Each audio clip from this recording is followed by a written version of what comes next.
ಅಂತೂ ಇಂತೂ ಇವತ್ತು ನಾನು ಜಿಮ್ಮಿಗೆ ಹೋಗುದು ಅಂತ ಫಿಕ್ಸ್ ಆಗಿದ್ದೆ ಆಯ್ತಾ. ಆದ್ರೆ ಈ ಶುಭ ಕಾರ್ಯಕ್ಕೆ 108 ವಿಘ್ನ ಅಂತ ಹೇಳುವಾಗೆ ಪ್ರೋಟೀನ್ ಶೇಕ್ ಮಾಡ್ಲಿಕ್ಕೆ ಬೇಕಾದ ಒಂದು ಐಟಮ್ ಮಿಸ್ ಆಗಿತ್ತು. ಹಾಗಾಗಿ ಅದನ್ನ ತಕೊಂಡು ಬಂದೆ.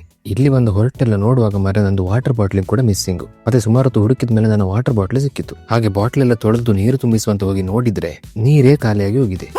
ಎಂತ ಅವಸ್ಥೆ ಮಾರ್ರೆ, ನಾನು ಜಿಮ್ಮಿಗೆ ಹೋಗುದು ಯಾರಿಗೂ ಇಷ್ಟ ಇಲ್ವಾ ಅಂತ. ಮತ್ತೆ ಹಾಗೆ ಸೀದಾ ಕೆಳಗಡೆ ಹೋದೆ ಆಯ್ತಾ. ಕೆಳಗಡೆ ಹೋಗಿ ನೋಡುವಾಗ ಪುಣ್ಯಕ್ಕೆ ವಾಟರ್ ಬಾಟ್ಲ್ ಇತ್ತು. ಮತ್ತೆ ಅಲ್ಲಿಂದ ಸೀದಾ ಒಂದು ತಕೊಂಡು ಬಂದೆ.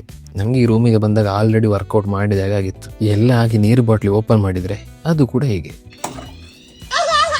ಮತ್ತೆ ಎಂತ ಮಾಡೋದು, ಅದನ್ನೆಲ್ಲ ಸೆಟ್ ಮಾಡಿ ಚೆಲ್ಲಿದ ನೀರಿಗೆ ಒಂದು ಟವೆಲ್ ಎಲ್ಲ ಹಾಕಿ ಚಂದ ಡ್ಯಾನ್ಸ್ ಎಲ್ಲ ಮಾಡಿ ಜಿಮ್ಮಿಗೆ ಹೋಗೋ ಮೊದಲು ಹೊಟ್ಟೆಗೆ ಅಂತ ಹಾಕುವಂತ ಒಂದು ಬಾಳೆಹಣ್ಣು ತಿಂದೆ ಆಯ್ತಾ. ಬಾಳೆಹಣ್ಣೆಲ್ಲ ತಿಂದಾದ್ಮೇಲೆ ಒಂದು ಸ್ಟೈಲಲ್ಲಿ ಬಿಸಾಡು ಅಂತ ಬಿಸಾಡಿದ್ರೆ ಅದು ಹೋಗಿ ಡೋರ್ ಅಲ್ಲಿ ಸಿಕ್ಕೊಳ್ಳುದ. ಮತ್ತೆ ಅದನ್ನು ತೆಗೆದು ಹಾಗೆ ವಾಪಸ್ ಡಸ್ಟ್ಬಿನ್ನಿಗೆಲ್ಲ ಹಾಕಿ ನಾನು ಮತ್ತೆ ಹೊರಟೆ. ಅಲ್ಲಿ ಹೋಗಿ ಫಸ್ಟ್ ವೆಯ್ಟ್ ನೋಡಿದ್ರೆ ಮೇಲೆ ನಾನು 60 kg ಇದ್ದೇನೆ. 5 ತಿಂಗಳಲ್ಲಿ 5 kg ಕಮ್ಮಿ ಆಗಿದ್ದೇನೆ ಆಯ್ತಾ. ಮತ್ತೆ ಜಿಮ್ ಪುಣ್ಯಕ್ಕೆ ಖಾಲಿ ಇತ್ತು, ಬೆಳಿಗ್ಗೆ ಹೊತ್ತಲ್ಲ ಯಾರು ಇರುವುದಿಲ್ಲ. ನಾನು ಆರಾಮದಲ್ಲಿ ಹೋಗಿ ವರ್ಕೌಟ್ ಮಾಡುದು, ಬರುದು, ನೀರು ಕುಡಿಯುದು, ವಾಪಸ್ ವರ್ಕೌಟ್ ಮಾಡುದು. ಫುಲ್ಲು ಸುಸ್ತಾಯ್ದ, ಆಗ್ತಾನೆ ಇರಲಿಲ್ಲ. ಮತ್ತೆ ಸೀದಾ ಅಲ್ಲೇ ರೂಮಲ್ಲಿ ಹೋಗಿ ರೆಸ್ಟ್ ಮಾಡಿ ಮತ್ತೆ ಎದ್ದು ಬಂದೆ. ಮತ್ತೆ ಅದು ನಿನ್ನೆ ತಂದ ಡ್ರೈ ಫ್ರೂಟ್ಸ್ ಉಂಟಲ್ಲ, ಅದಕ್ಕೆಲ್ಲ ಡಬ್ಬಕ್ಕೆ ಹಾಕಿರ್ಲಿಲ್ಲ. ಹಾಗೆ ಅದನ್ನೆಲ್ಲ ಚಂದ ಡಬ್ಬಗೆಲ್ಲ ಹಾಕುವಾಗ ಲಾಸ್ಟಿಗೆ ಒಂದಕ್ಕೆ ಮಾತ್ರ ಡಬ್ಬ ಸಿಗಲಿಲ್ಲ. ಮತ್ತೆ ಸುಮಾರು ಹುಡುಕಿದ ಮೇಲೆ ಒಂದು ಡಬ್ಬ ಸಿಕ್ಕಿತ್ತು. ಅದಕ್ಕೆ ಎಲ್ಲವನ್ನು ಹಾಕಿ ಒಂದು ಭಾರಿ ಒಳ್ಳೆ ಪ್ರೋಟೀನ್ ಶೇಕ್ ಮಾಡಿದೆ ಆಯ್ತಾ. ಮತ್ತೆ ನನಗೆ ಜಿಮ್ಮಿಗೆ ಹೋಗೋದಕ್ಕಿಂತಲೂ ಈ ಶೇಕ್ ಕುಡ್ಲಿಕ್ಕೆ ಭಾರಿ ಖುಷಿ. ಶೇಕ್ ಕುಡ್ದಾದ್ಮೇಲೆ ಒಂದು 3 ಮೊಟ್ಟೆಲ್ಲ ಚಂದ ರೆಡಿ ಮಾಡಿ ನಾನಿನ್ನು ಮೊಟ್ಟೆ ತಿಂತೇನೆ. ನಾವಿನ್ನು ಸಿಗುವ ಮುಂದಿನ ವಿಡಿಯೋದಲ್ಲಿ. See you soon.